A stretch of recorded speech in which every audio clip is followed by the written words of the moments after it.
नमस्कार, आप देख रहे हैं जनवार्ता न्यूज और मैं हूं आपके साथ शालिनी। आप देख रहे हैं आज की बड़ी ताज़ा खबरें। तो आज नजर डालेंगे ऐसी ही सुर्खियों पर। हल्द्वानी से बड़ी खबर। सुभाष नगर अतिक्रमण मामले को लेकर गुरुवार को दुर्गा मंदिर प्रांगण में एक जबरदस्त महापंचायत देखने को मिली, जिसमें स्थानीय जनता ने प्रशासन के खिलाफ जमकर आवाज बुलंद की। इस महापंचायत में कांग्रेस विधायक सुमित हृदयेश और पार्टी प्रवक्ता दीपक बलयूटिया भी शामिल हुए और प्रशासन की कार्रवाई को अमानवीय और तानाशाही करार दिया। विधायक सुमित हृदयेश ने कहा, यह सिर्फ घरों की नहीं, इंसाफ और मानवीय अधिकारों की लड़ाई है। हम इस मुद्दे को विधानसभा से लेकर न्यायालय तक ले जाएंगे। उन्होंने चेतावनी दी कि अगर प्रशासन ने 140 परिवारों को उजाड़ने की इस कार्रवाई को नहीं रोका तो कांग्रेस उग्र जन आंदोलन शुरू करेगी। वहीं कांग्रेस प्रवक्ता दीपक बलयूटिया ने प्रशासन की नीयत पर सवाल उठाते हुए कहा कि गरीबों को निशाना बनाया जा रहा है, जबकि बड़े कब्जे जस के तस है। ये दोहरा मापदंड बर्दाश्त नहीं किया जाएगा। महापंचायत में बड़ी संख्या में स्थानीय लोग पहुंचे, जिन्होंने खुलकर अपनी पीड़ा साझा की और प्रशासनिक कार्रवाई को एक तरफा बताया। पंचायत के बाद विधायक सुमित हृदयेश ने बमौरी क्षेत्र का दौरा भी किया, जहाँ उन्होंने नाले के नाम पर उजाड़े गए परिवारों से मुलाकात कर न्याय का भरोसा दिलाया। फिलहाल सुभाष नगर अतिक्रमण मामला लगातार गर्माता जा रहा है। देखना होगा कि प्रशासन अपनी कार्रवाई पर पुनर्विचार करता है या फिर यह विवाद एक बड़े आंदोलन का रूप लेता है।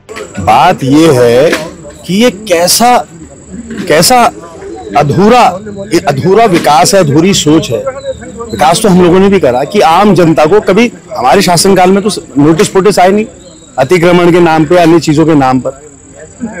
एक व्यवहारिकता है, एक मानवता है। किसी का मकान है 40 साल पुराना है, 50 साल पुराना है, अचानक आप देवखड़ी नाला बोल रहे हैं। अरे देवखड़ी नाला आपने वॉकवे मॉल से सिंचाई की उसमें डाइवर्ट कर तो दिया, अब तो देवखड़ी नाले का अस्तित्व यहाँ नहीं बचा है। यहाँ ना जल भराव है, ना इसकी वजह से आगे जल भराव है। तो क्या अस्तित्व, जबरदस्ती परेशान करना। और वहां रकसिया नाले पे गरीब आदमी जहाँ पे बास कर रहा है, आजादी के समय से लोग वहां पे हैं, आजादी के समय से उनको आप नोटिस दे रहे हैं। तो क्या नाले और ये चौड़ीकरण के नाम पर ही यहाँ पे विकास होगा? और अगर ये नाले और चौड़ीकरण ही करना है तो मैंने उस दिन भी राय दी थी, पूरे हल्द्वानी को अंतर्राष्ट्रीय एयरपोर्ट बना दो। और जैसे वो खेलने थे चिड़िया उड़ मैना उड़, तो हल्द्वानी वासी को भी कहीं उड़ा के आप पहुंचा दीजिए ताकि हम वहां पे बास करें। अब व्यवहारिक के प्रशासनिक पूरा तबका है, ये सब बाहर से आए, इन्हें यहाँ की ना व्यवहारिकता पता है। यहाँ पे अच्छे लोग रहते हैं, संभ्रांत लोग रहते हैं, विभिन्न धर्म जाति के लोग रहते हैं। चाहे कहीं किसी क्षेत्र की हम बात करें, आप शुरुआत से देख लीजिए इस प्रशासन और सरकार ने क्या करा है।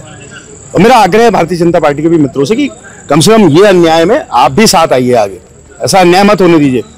मैंने उस दिन भी कहा था, हल्के में मत लीजिए हल्द्वानी वासियों को। गोला का पानी सबने पिया है, सब एकजुट है और इनके नेतृत्व में, राजनीतिकरण नहीं कह रहा हूँ, इनके नेतृत्व में, जनता के, आम हमारी मातृशक्ति के जब घरों पर बात आती है तो आपने देखा हल्द्वानी वासी में पीछे नहीं आते। देवखड़ी नाला की बात हम करते हैं, जिसका उद्गम हमारा डम्बरडुंगा क्षेत्र से ही होता है। और वो नाला जो है पूर्व में भी उसमें प्रशासन द्वारा टेढ़ी पुलिया से उसको जो है नहर में डाइवर्ट कर दिया। और जब वो नाला टेढ़ी पुलिया के बाद उसका अस्तित्व स्वतः खत्म हो गया, तो आज उस नाले के नाम पर जो है नोटिस देना अनुचित है। जब नाला एग्जिस्ट नहीं करता, आपने डाइवर्ट कर दिया, और वहां पर कि ये नाला है एग्जिस्ट करता है, हो सकता है कि मैप में एग्जिस्ट करता हो, तो जिन कारणों से भी आपने उसको डाइवर्ट किया ये आप जाने, लेकिन टेढ़ी पुलिया से नीचे को नाला अस्तित्व नहीं है। जहां नाला अस्तित्व में नहीं है, आज वहां नाले के नाम पे नोटिस दिया जाना अनुचित है।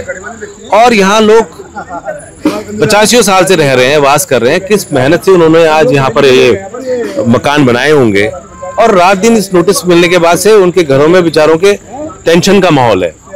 तो सरकार एक जनता चुनती है और जो प्रतिनिधि है वो सरकार प्रतिनिधि चुनते हैं और सरकार बनती है। सरकार का काम तनाव देना नहीं है, जनता के समस्याओं का हल निकालना है। तो हर मामले को कोर्ट में ले जाना, मैं समझता हूँ अगर पड़ गया तो फिर सरकार की जरूरत क्या है, प्रतिनिधियों की जरूरत क्या है। तो मैंने बात रखी है कि इसमें यहाँ पर लोग जो है सब लोग बैठे, एक अपनी कमेटी बनाए और वो प्रशासन और सरकार से बातचीत करें। और मैं समझता हूं कि सरकार को चाहिए इस समस्या का समाधान करे। और हर चीज में जो है, अब इसके जो प्रकोप में जो आ रहे हैं वो हर दल का होगा, कोई एक विशेष दल का थोड़ी होगा, वो हर समुदाय का होगा, एक विशेष समुदाय का नहीं होगा। तो ये जन समस्या है, ये किसी समुदाय की समस्या नहीं है, ये किसी राजनीतिक दल की समस्या नहीं है। इसमें सारे दल के लोग निवास करते हैं, चाहे वो भाजपा को समर्थन करता हो, चाहे वो कांग्रेस को समर्थन करता हो, चाहे वो समाजवादी पार्टी को करता हो, जितने भी दलों को सपोर्ट, उत्तराखंड क्रांति दल को करता हो। तो सरकार विकास के लिए चुनी गई है, वो इस तरह से विनाश ना करे। चौड़ीकरण के नाम में विनाश हो रहा है, पेड़ कट रहे हैं, पर्यावरण दूषित हो रहा है। आने वाले समय में यही सरकार भी कहेगी पेड़ लगाओ, पेड़ लगाओ, क्योंकि हमारी जो जलवायु है वो परिवर्तित हो रही है। तो ये बहुत निंदनीय है और मैं समझता हूं इस प्रांगण में, मंदिर के प्रांगण में बैठे हैं, सरकार को सद्बुद्धि आए, उन जिम्मेदार अधिकारियों को सद्बुद्धि आए और वो तकलीफ समझे, अपने को उस जगह पे महसूस करके देखें कि कैसे आदमी अपना मकान बनाता है, तिल तिल करके वो अपना मकान जोड़ता है। तो हम इसका संघर्ष जारी रखेंगे और निश्चित तौर पे मैं समझता हूं इसका समाधान, मैं समझता हूं न्यायालय जाने की आवश्यकता नहीं पड़ेगी। जनवार्ता न्यूज के लिए हल्द्वानी से चीफ एडिटर सैफ अली सिद्दीकी की रिपोर्ट। अगर हमारा चैनल पसंद आया हो तो चैनल को सब्सक्राइब, लाइक, शेयर और कमेंट करें। बेल आइकन दबाना ना भूलें।